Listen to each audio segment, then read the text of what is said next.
Must work. Must clean up. Must do. Must do. Must to work. I must to work today. Hmm. Want to improve your spoken English? Then you have to do this. In Europe, at least, lots of people love to use must. I must do this. I must work tomorrow. I must take the bins out. Must. Oh, even worse, I must to. I must to work today. I must to work today.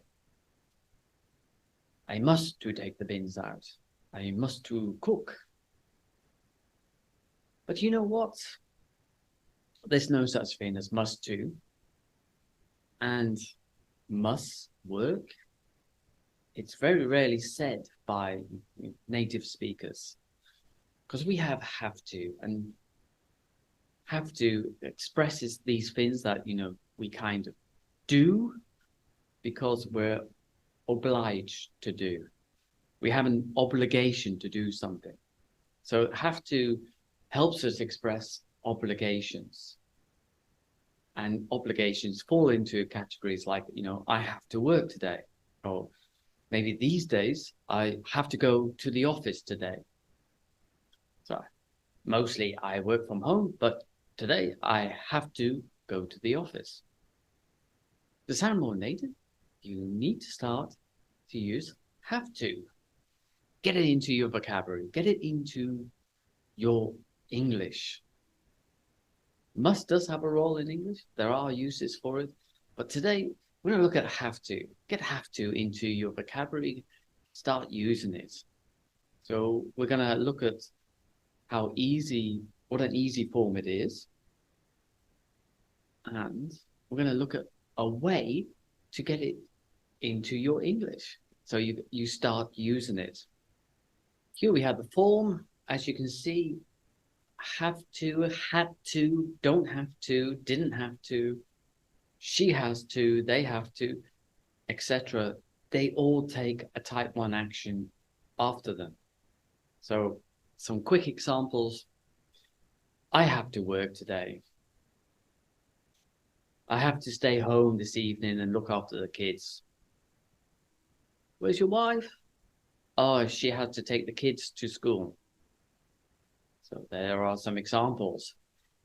It's a very easy form. So how do you make it part of your English? Well, here's a very simple approach. How to make this part of your English. One simple way is to answer these questions on a daily basis. I would say do it for at least a week so it becomes part of your English.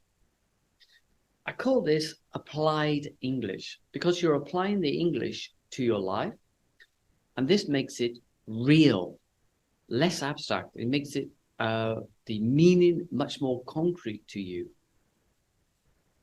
So here's what I suggest. Put the questions in a place where you will see them every day. Could be on the fridge door, could be next to the toilet, when you're in the toilet and you're doing what you do in the toilet. Could be next to your bed. Put these questions wherever you will see them every day. And here are the 3 questions. What do I have to do today? What did I have to do yesterday? What don't I have to do today? Here's a cheeky bonus if you want it. If you really want to push yourself, what will I have to do tomorrow? And that's it. So to get you on your way, I will give you some examples. Perhaps you got your questions on your fridge door, and you can go something like this. What do I have to do today? I have to teach some students. I have to write a couple of emails. I have to call my boss. What did I have to do yesterday? examples for me. I had to teach some students. I had to take the bin out, or the trash can, if you like. I had to go to the supermarket to buy some food.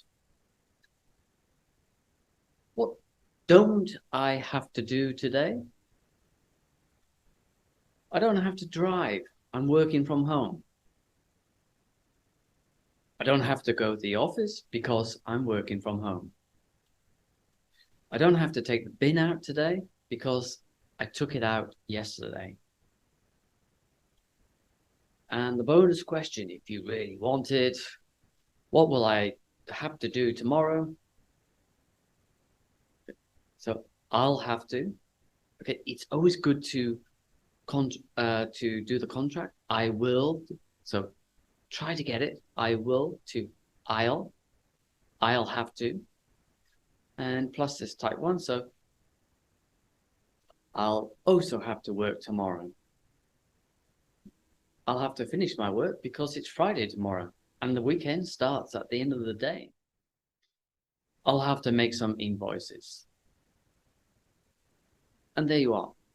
A simple way, a simple approach for using questions to relate some function of English to your life.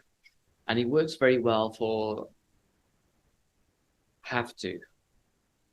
Because most of us, we have to do something today, we had to do something yesterday, but there are also things that we don't have to do.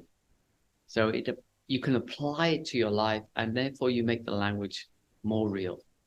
Okay, so go forth with your English.